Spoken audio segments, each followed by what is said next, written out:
Welcome to Kenton Teaches. Enjoy the video. In this video, I will explain how to make homemade beer easy.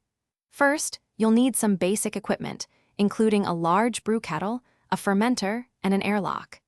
Ensure everything is meticulously cleaned and sanitized before you begin. This is crucial for good beer.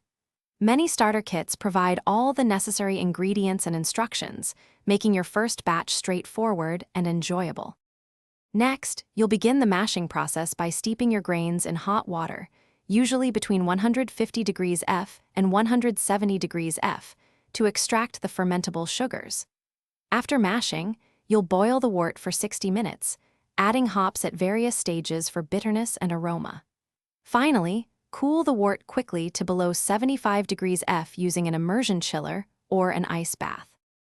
Once cooled, transfer your wort to a sanitized fermenter and pitch your chosen yeast. This is where the magic happens.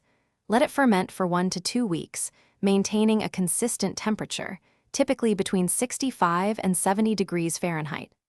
After fermentation, you'll bottle your beer, adding a small amount of priming sugar to each bottle to create natural carbonation. After bottling, condition your beer for 2 to 3 weeks at room temperature. This allows the carbonation to develop fully, giving your beer that perfect fizz.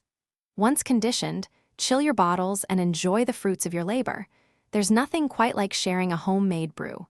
Remember to check the description for a link to Darn Tough Socks and other great deals to enhance your brewing experience. Thanks for watching. Please subscribe if this video was helpful.